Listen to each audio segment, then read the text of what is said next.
Hi all, அனைவருக்கும் இனிய தீபாவளி நல்வாழ்த்துக்கள். இன்றைக்கி இந்த வீடியோவில் ஃபுல்லாக நேற்றுலேருந்து இன்றைக்கி வரைக்கும் நான் என்னென்ன ஸ்வீட் செஞ்சேன்றதை மட்டும் காட்டுறேன். நான் 3 ஸ்வீட் தான் செஞ்சேன் மொத்தமே. ஒன்று வந்து அசோகா. தீபாவளினாவே எல்லோரும் பக்கத்து வீட்டில் எல்லாத்து வீட்லேயும் ஸ்வீட்டெல்லாம் கொடுத்துருவாங்க. எங்கள் அம்மா வீட்லேயும் பண்ணுறாங்க. நான் ஜஸ்ட்டு ஸ்வீட் மட்டும்தான் செஞ்சுருக்கேன். இந்த டம்ளரில் 1 டம்ளர் பாசிப்பருப்பு எடுத்திருக்கேன். அது பாசிப்பருப்பு முங்குற அளவுக்கு மட்டும் தண்ணி அதில் ஊற்றிட்டு ஒரு 2-3 விசில் விட்டால் போதும். சைட் பை சைட் நைட்டு டின்னருக்கான ஒர்க்கும் போயிட்டுருக்கு. இந்த பாட்டில் ஃபுல்லாக நெய் காலி ஆயிடுச்சு. அதுதான் நான் வந்து ரீஃபில் பண்ணிகிட்ருக்கேன். ஏன்னா நிறையா ஸ்வீட் பண்ண போகிறோம், 3 ஸ்வீட் பண்ண போகிறோம். கண்டிப்பாக நெய் தேவைப்படும். ஸோ ரீஃபில் பண்ணிட்டா ஓரளவுக்கு நம்மளால் மெயின்டைன் பண்ண முடியும்னு ரீஃபில் பண்ணிகிட்ருக்கேன். எப்பயுமே என்கிட்ட வெண்ணெய் ஸ்டாக் இருக்கும்.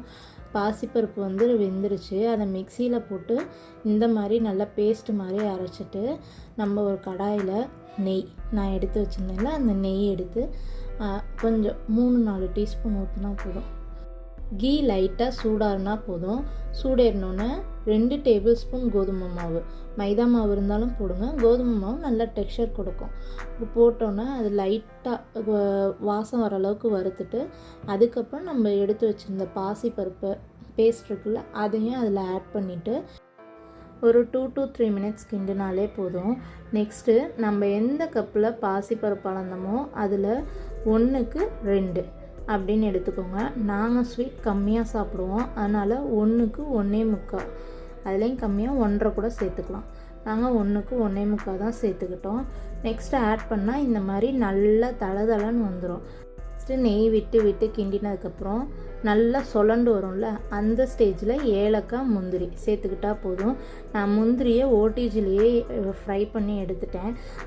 நான் அப்படியே ஆட் பண்ணிட்டேன். பார்த்தீங்களா, டெக்ஸ்சர் சூப்பராக இருக்குது. ஒரு தடவை உங்கள் வீட்டில் ட்ரை பண்ணி பாருங்கள், செம்ம டேஸ்ட்டாக இருக்கும். Next choco pie. இது வந்து எனக்கு ஆர்டர் வந்தது அன்னை டேக்கு. ஸோ அதை நான் செய்யும்போது சரி உங்களுக்கும் வீடியோவில் காட்டலான்னு நினச்சேன். First 1/2 teaspoon gelatin, 2 table spoon water, கட்டி இல்லாமல் நல்லா இந்த மாதிரி ஃபோர்க் வச்சு கிண்டிட்டு நெக்ஸ்ட்டு வேறொரு பேனில் 1/2 கப் சர்க்கரை அதையும் ஆட் பண்ணிவிட்டு சைட் பை சைட் நம்ம ஒரு பைப்பிங் பேக் ரெடி பண்ணி கையோடு வச்சுக்கணும். அந்த ஸ்பாட்டில் தேட முடியாது, அதனால் நான் ஃபஸ்ட்டே பைப்பிங் பேக்கும் ரெடி பண்ணி வச்சுட்டேன். 1/2 கப் சர்க்கரைக்கு 3 டேபிள் ஸ்பூன் வாட்டர் ஆட் பண்ணிட்டேன். அதில் 4 to 5 ட்ராப்ஸ் லெமன் ஆட் பண்ணி அதை அப்படியே பாயில் பண்ண விட்டாச்சு.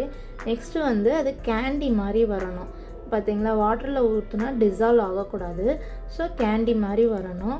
ஸோ நான் அதுக்காக 2-3 டைம் செக் பண்ணி பார்த்தேன். லாஸ்ட்டாக இந்த மாதிரி வரணும். எடுக்க வரணும். அப்படியே லைட்டாக சுற்றி பார்க்கும்போது கேண்டி மாதிரி இருக்கணும். பார்த்தா தெரியுதா? நெக்ஸ்ட்டு ஜெலட்டின் அப்புறம் சர்க்கரை அந்த டிசால்வ் பண்ணி வச்சுருந்ததையும் 2யும் ஆட் பண்ணிவிட்டு நான் பீட்டர் வச்சு நல்லா பீட் பண்ணுறேன். மிக்சிலையும் பண்ணலாம், பட் பீட்டரில் பண்ணால் மட்டும்தான் நல்லா ஃப்ளஃபியாக இந்த மாதிரி ஃப்ராத்தியாக வரும். இந்த மாதிரி லைட்டாக லூஸ் கன்சிஸ்டன்சியாக இருக்கணும். ஓவராகவும் பீட் பண்ணிடக்கூடாது. பைப்பிங் பேக்லேருந்து வெளியே வர அளவுக்கு இருக்கணும். ஆல்ரெடி என்கிட்ட சாக்லேட் கேக் ஒன்று இருந்தது, அதுலேயே நான் சாக்கோ பை பண்ணிட்டேன். சாக்கோ பைக்கு மேலே வந்து வெனிலா கோட்டிங் தான் கொடுப்பாங்க. நான் சாக்லேட் பேஸ் இருந்தனால சாக்லேட் பேஸ்லேயே பண்ணிட்டேன். சாக்லேட் பேஸை இந்த மாதிரி 3 லேயர்ஸாக கட் பண்ணிவிட்டு நடுவில் மார்ஷ்மெல்லோ ரெடி பண்ணியிருந்தோம்ல, அதை வந்து நடுவில் ஃபில்லிங் கொடுக்கணும். ஸோ 3 லேயர்ஸாக கட் பண்ணி எனக்கு 12 லேயர்ஸ் எனக்கு கிடச்சிது. ஸோ 6 பீசஸ் நம்ம சாக்கோ பை பண்ண முடியும். இந்த மார்ஷ்மெல்லோ இருக்குது பார்த்திங்களா, அதை நல்லா சுஹேல் மாதிரி நான் இந்த மாதிரி நல்லா ரவுண்ட் போட்டு எடுத்துகிட்டு இன்னொரு பேஸை வந்து எடுத்து அது மேலே வைக்கிறேன். அவ்வளோதான். இதை வந்து சாக்லேட் கோட்டிங் கொடுத்து நம்ம எடுக்கணும். அந்த வீடியோ கட் ஆகிடுச்சு, வெரி சாரி. மார்ஷ்மெல்லோ கொஞ்சம் மீந்திருந்தது. ஸோ அதை வந்து ஒரு டின்னில் சுகர் டஸ்ட் கொடுத்துட்டு, அதாவது பொடிச்ச சர்க்கரையை சல்லியில் வச்சு நல்லா டஸ்ட் பண்ணிவிட்டு இந்த மாதிரி ஒரு நாசிலில் பைப் பண்ணி எடுத்துக்கலாம். இல்லைனாலும் ஒரு பாக்ஸில் பட்டர் போட்டு க்ரீஸ் பண்ணிவிட்டு நெக்ஸ்ட்டு மார்ஷ்மெல்லோவை அதில் போர் பண்ணி 4 to 5 hours ஃப்ரிட்ஜில் செட் பண்ணி எடுத்திங்கன்னா சூப்பரான மார்ஷ்மெல்லோ ரெடி ஆகிடும். நான் இந்த மாதிரி நாசில் போட்டு மார்ஷ்மெல்லோ ரெடி பண்ணியிருக்கேன். நம்ம சாக்கோ பை இப்படி தான் இருக்கும். செம்ம டேஸ்ட்டாக இருந்தது. நெக்ஸ்ட்டு மார்ஷ்மெல்லோ பார்த்திங்களா நல்லா ஃப்ளஃபியாக இருக்குது. இது வந்து நீங்கள் பீட்டர் போட்டு பண்ணால் மட்டும்தான் இந்த அளவுக்கு டெக்ஸ்சர் கிடைக்கும். சாக்கோ பை நடுவில் சென்டர் ஃபில்லிங்கோட சூப்பராக இருந்தது. நெக்ஸ்ட்டு பாசிப்பருப்பு பர்ஃபி மாதிரி பண்ணலான்னு தான் ஸ்டார்ட் பண்ணிட்டேன். ரெகுலராக லட்டு மாதிரி தான் பண்ணுவோம். இந்த தடவை பர்ஃபி பண்ணலான்னு 1 கப்பு பாசிப்பருப்பு போதும், அதுவே அதிகம். எங்கள் அம்மா வீட்டுக்கு எங்களுக்கெல்லாம் கரெக்டாக இருக்கும். 1 கப் பாசிப்பருப்பு நிறம் மாறுற அளவுக்கு நீங்கள் வறுத்தா போதும். நல்லா வாசம் வரும் பார்த்தீங்களா, இந்த கலருக்கு வறுத்தா போதும். பாசிப்பருப்பை ஆற விட்டு எடுத்துகிட்டு ஒரு மிக்சர் ஜாரில் ஆட் பண்ணி நல்லா ஃபைன் பவுடராக அரைச்சிக்கணும். அரைச்சிட்டு அதை ஒரு ஜல்லடையில் போட்டு சலித்து எடுத்துக்கலாம்.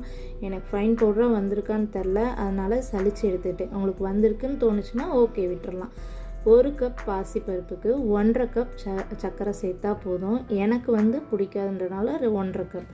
நீங்கள் அதிகமாக சேர்க்குறீங்கன்னா 2 கப் ஆட் பண்ணிக்கோங்க. அதுலேயே ஏலக்காவும் சேர்த்துட்டு நல்லா இந்த மாதிரி மிக்ஸ் பண்ணி எடுத்துக்கோங்க. 120 கிராம் கீ போதும், அதுவே கரெக்டாக இருக்கும். இல்லை உங்களுக்கு கொஞ்சம் கூட தேவைப்படுதுன்னா இன்னும் கொஞ்சம் 130 கிராம் 140 கிராம் ஆட் பண்ணிக்கோங்க. முந்திரியும் ஆட் பண்ணிவிட்டு நான் இந்த மாதிரி நெய்யை சூடு பண்ணி எடுத்து அதில் ஆட் பண்ணிட்டேன்.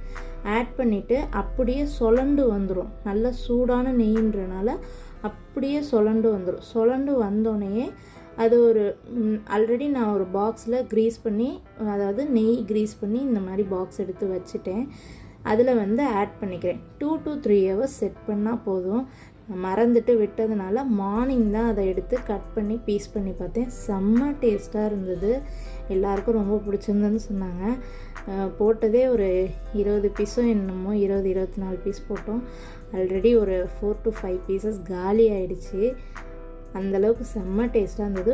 இதுவும் ஒரு தடவை ட்ரை பண்ணி பாருங்கள். தீபாவளி முடிஞ்சிட்டு கூட ட்ரை பண்ணுங்கள். எல்லாமே இன்ஸ்டன்ட் ஸ்வீட்டுன்றனால உங்களால் டக்குன்னு பண்ண முடியும். இது நான் 1 டேயில் இந்த எல்லா ஸ்வீட்டும் பண்ணது தான். இந்த 3 ஸ்வீட்டு ப்ளஸ் சாக்கோப்பை. காலையில் பார்த்திங்களா செம்ம சூரியன் சரியான சுட்டெரிச்சது. நெக்ஸ்ட்டு குலோப் ஜாமுன் தான் பண்ண போகிறேன். 4 கப்பு சுகருக்கு 6 கப்பு வாட்டர் ஆட் பண்ணியிருக்கேன். ஆட் பண்ணிவிட்டு நல்லா கொதிச்சு வந்தோன்னே இந்த மாதிரி பால் விட்டு பார்த்திங்கன்னா அந்த சர்க்கரையில் உள்ள அழுக்கெல்லாம் கலண்டு வரும். வந்ததுக்கப்புறம் லைட்டாக ஒட்டுற பக்குவத்துக்கு இருக்கணும். அந்த பக்குவம் வந்தோன்னே ஒரு 4 to 5 ட்ராப்ஸ் லெமன் விட்டுட்டு ஏலக்காய் தூளும் போட்டுட்டு சர்க்கரை பாகை நம்ம ரெஸ்ட்டு விட்டுறலாம். நெக்ஸ்ட்டு பால் ஆட் பண்ணி இன்ஸ்டன்ட் குலோப் ஜாமுன் மிக்ஸை நல்லா ரொம்ப மைதா மாவு மாதிரி பிசையாமல் அப்படியே லைட்டாக பிடிச்சி விட்டால் போதும், சொலண்டு வந்துடும். நான் பால் ஆட் பண்ணி பண்ணுறேன். நீங்கள் ரொம்ப நாள் வச்சுப்பிங்கன்னா வாட்டர் ஆட் பண்ணி கூட பண்ணுங்கள். ஏன்னா எங்களுக்கு டக்குன்னு காலி ஆகிடும். இதுக்கு மேலே லைட்டாக கீ அப்ளை பண்ணிவிட்டு மூடி வைங்க. அப்போ தான் அந்த மேல் லேயர் காயாமல் இருக்கும்.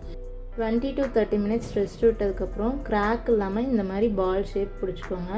எனக்கு ஒரு பேட்சுக்கு 10 to 15 போடலாம். 15 பீசஸ் பால் மாதிரி பிடிச்சிட்டு ஆயில் ஆட் பண்ணி மீடியம் ஃப்ளேம்லேயே வச்சு பொரிச்சிடுங்க. ஏன்னா ஹை ஃப்ளேமில் வச்சா சென்டரில் வேகாது. வீடியோவில் பார்க்க ஓவர் ப்ரௌன் கலர் ஆன மாதிரி தெரியும். எங்களுக்கு கரெக்டான கலரில் இருந்தது. நெக்ஸ்ட்டு என்கிட்ட பெரிய டின் இருந்தது. இல்லை உங்களுக்கு தாம்பாளம் இருக்குன்னா அதில் போட்டு இந்த மாதிரி சுகர் சிரப்பை ஊற்றுனீங்கன்னா ஈவனாக ஊறி கிடைக்கும். ஆல்ரெடி சொன்ன மாதிரி எங்களுக்கு கலர் கரெக்டாக தான் இருந்தது. உங்களுக்கு பார்த்தாலே தெரியும். நீங்கள் என்னென்ன ஸ்வீட் வீட்டில் செஞ்சீங்கன்றதை கமெண்டில் சொல்லுங்கள். எவ்வளோ சாஃப்டாக வந்திருக்குன்னு பாருங்கள். Once again happy Deepavali. ரொம்ப சேஃப் அண்ட் செக்யூராக பட்டாசுலாம் வெடிங்க. குழந்தைங்களாம் சேஃபாக இருங்க. இந்த வீடியோ பிடிச்சிருந்தா லைக் பண்ணி சப்ஸ்கிரைப் பண்ணி ஷேர் பண்ணுங்கள். என்னையும் கொஞ்சம் சப்போர்ட் பண்ணுங்கள். பாய்.